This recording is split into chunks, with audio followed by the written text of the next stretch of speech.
There's a brutal truth about relationships that no one says out loud. Most of us aren't chosen for who we truly are. We're chosen for our position in an equation that has changed. Are you experiencing this? At 45, suddenly, the women who wouldn't have looked your way 15 years ago are now actively seeking you out. They text first. They show interest.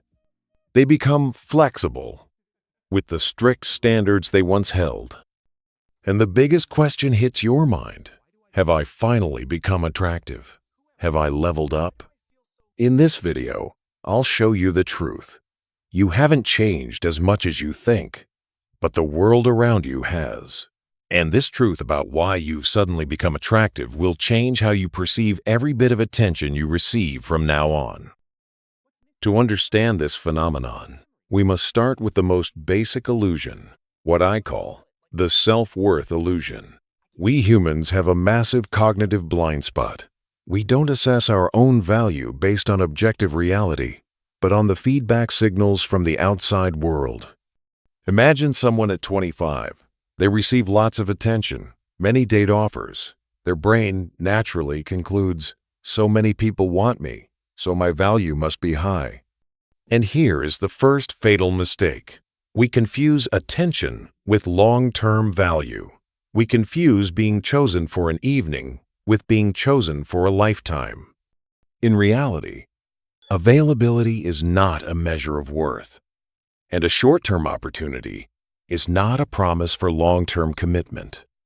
But when you're young, at the peak of options, how could you possibly tell the difference? When every door seems open, you think you can walk through any one you want. And this very delusion is the seed for everything that happens later. Let's walk into the phase where the leverage of choice leans heavily to one side. Let me be clear. This is not a gender issue. This is an issue of anyone's psychology when they have absolute choosing power. When a person has dozens of options, real or perceived, doesn't matter. A sense of endless time. Biological, social pressures aren't heavy yet. Constant external validation. Yes. Compliments, pursuit, attention. An unavoidable psychological effect occurs. Their standards get inflated by the level of attention they receive. An amazing date today becomes tomorrow's bare minimum requirement. One impressive person becomes the benchmark to judge all who come after. And here's the more subtle part. The safe, stable, kind choices that don't create an emotional explosion start getting pushed to the corner of backup plans, the corner of if all else fails. Why? Because the mind is playing a non-stop game of comparison. When you have 50 options, you start looking for the smallest flaws to eliminate a natural mechanism to cope with overload. But a sad truth is often missed. While they are eliminating based on a checklist, the people on the other side, the ones giving the attention, have their own hidden filters. And these two filters rarely meet at the same point in time. Then one day, without fanfare or warning, the shift begins. Not with a thunderclap, but with 1,000 whispers of rain. Time enters the game, and it rewrites all the rules. The quantity of options begins to dwindle, not because the person has become less valuable, but because the entire marketplace around them has transformed. Their peers, people in the same life stage, are now looking for different things. Many are no longer on the market. The quality of options, in their eyes, seems to deteriorate. But the truth is, has the actual quality decreased? Or is their emotional compass still pointing to a point in the past? Once you've experienced a certain level of attention, the brain makes that the baseline. Anything below that carries the feeling of loss. The competition changes dramatically. You're no longer just competing with your peers. You're competing with younger, fresher versions of your former self, with less life baggage, with more of the limitless potential that youth carries. And here, the most painful psychological phenomenon emerges: nostalgic comparison. We start comparing our current options, real, concrete, with full flaws, to our memories of past options, memories that the brain has edited, filtered, and often rose-tinted. An ordinary date at 25, through the lens of 15 years, can become a magical evening. This creates an internal civil war. My rational mind knows I need to adjust. I know reality is different, but my heart, my emotions, are still searching for the feeling I once knew, the feeling of limitless possibility. And this is the pivotal moment where everything changes in nature. The decision of choice begins to shift from an act of the heart to an equation of the head. Look at the difference. Younger choice, when time seems infinite, often chases. The immediate spark, the excitement, that primal, hard-to-explain feeling. Idealized imagery: does this person match the dream template in my mind? Short-term experience: what memory will this person give me this weekend? Mature choice: when time becomes a factor, starts weighing heavily. Practical feasibility: will this actually materialize? Is this person truly ready for what I need?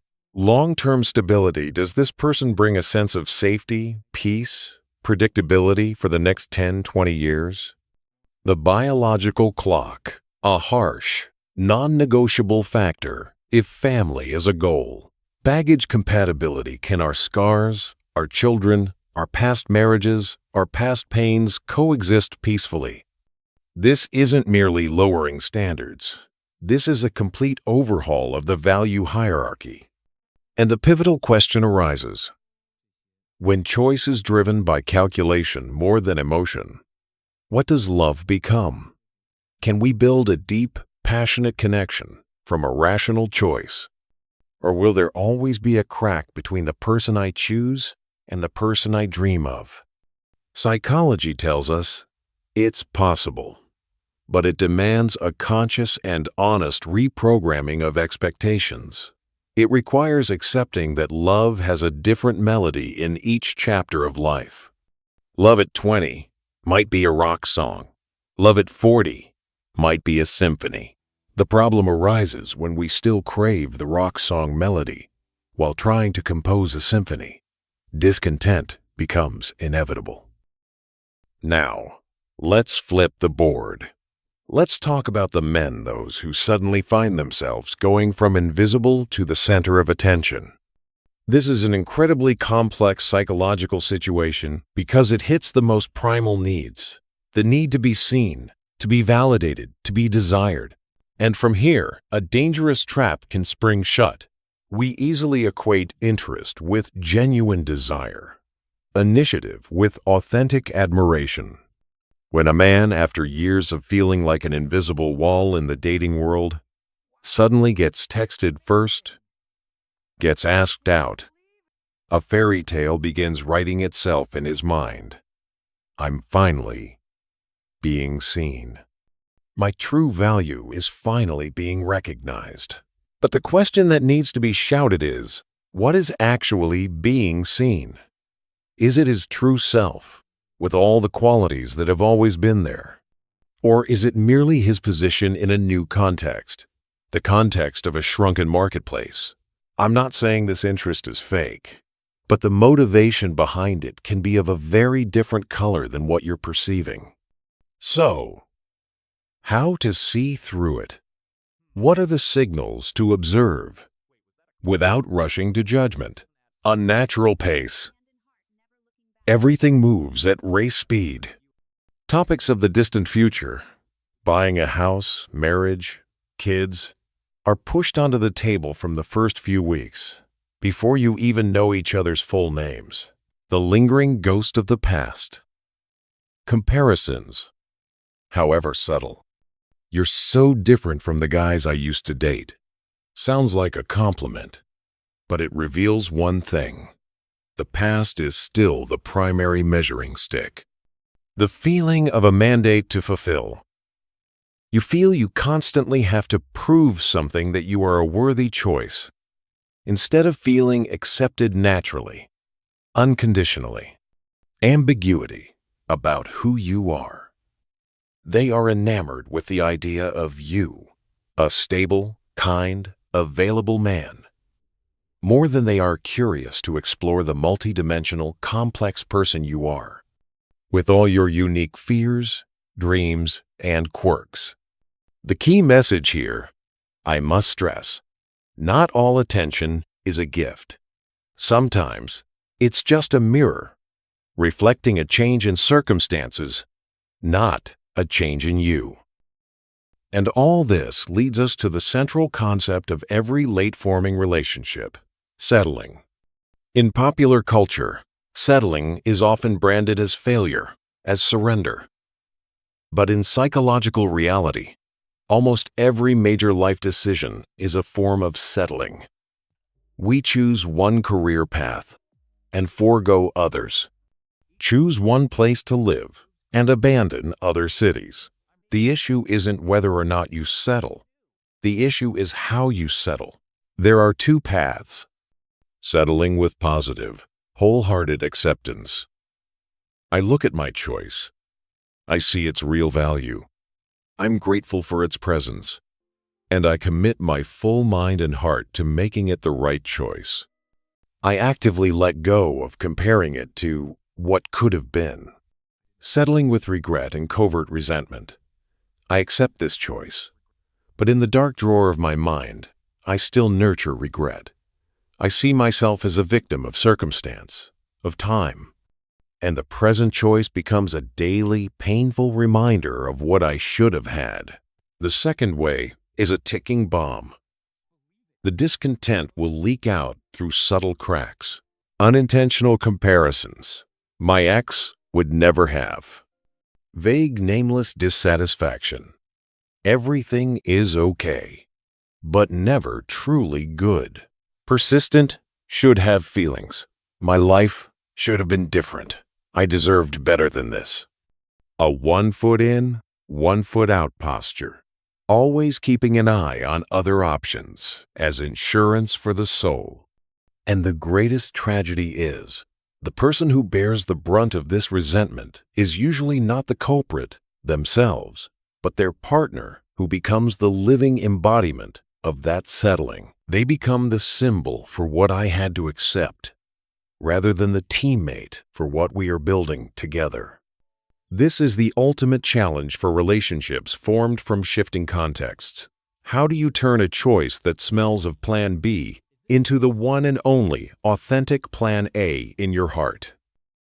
So, if you are the one in this position, the one who suddenly finds themselves with more choosing power, who feels the leverage in their hands, how should you proceed? The most important message I want to send you is, having the power of choice is not a ticket for revenge, for arrogance, or for exploitation. On the contrary, it is a heavier responsibility. This reversal is not a victory. It's simply a change in the rules of the game. And if we're not careful, we can fall into the very trap we were once victims of. Judging others based solely on their market position rather than on their character and genuine capacity for connection. So, what is the wise path? Shift from I can to I want. Don't choose just because you can. Have many options. Have interested people. Choose because you want to. Shift from the mindset of someone who's been bestowed to someone who actively creates. Filter with logic but decide with heart and core values. Choice power allows you to set criteria, but don't let that list be only about height, income, career. Include criteria about character, respect, communication ability, integrity, and a shared vision of happiness. Distinguish fear-driven rush from confident clarity. Someone who knows what they want and isn't afraid to say it is wonderful. But someone who is frantic from fear of loneliness, of time running out, of missing out, is a warning bell. Seek clarity that comes from self-possession, not from panic. Remember, you are also being judged. While you are observing and evaluating, you are also showing who you are. Are you kind, understanding, appreciative? Or do you become arrogant, judgmental, because you feel you have value? True power isn't in the quantity of choices. True power is in the wisdom to choose right and in the courage to commit fully to that choice. In the end, we all return to the most primal question about love. Why do we come together? Is it because I'm afraid of growing old alone? I'm afraid of being left behind compared to my friends? My biological clock is about to chime its final note? I've tried every better option and there are no roads left? Or is it because, when I'm with you, I can exhale and be myself? I respect the journey you've been on and the person you've become. We look in the same direction, and I believe that together, we can build something beautiful.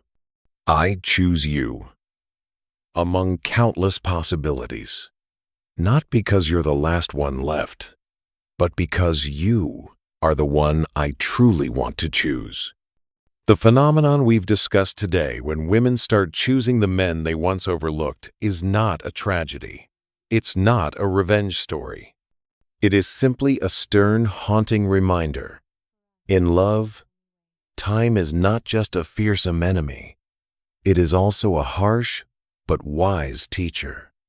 It teaches us about the transience of surface appearance, about the true value of peace, about the strength of maturity, and about the steep price of unrealistic expectations. And the final lesson, perhaps the most important one: a lasting relationship cannot be built solidly on a foundation of fear. Fear of loneliness, fear of missing out, fear of time running out. It is only truly durable when built on the foundation of a conscious choice, of genuine appreciation, and of a shared vision for the days ahead. Whoever you are, whatever your age, whichever side of this reversal you're on, engrave this: never become someone's harbor simply because they've sailed all the seas they truly wanted to sail. And never choose someone simply because they are the only road left in front of you. Find each other and choose each other. Because among all the paths you could walk, you look at each other and feel, walking with this person, whatever lies ahead, will be worth it. Life isn't about finding the perfect person. It's about learning to see the perfection in an imperfect person and choosing them day after day. Thank you for listening. What about you? Have you witnessed or experienced this subtle shift in choices, in yourself or others? Share your perspective and experience in the comments below. If this content resonated with you, follow along to explore deeper. See you next time.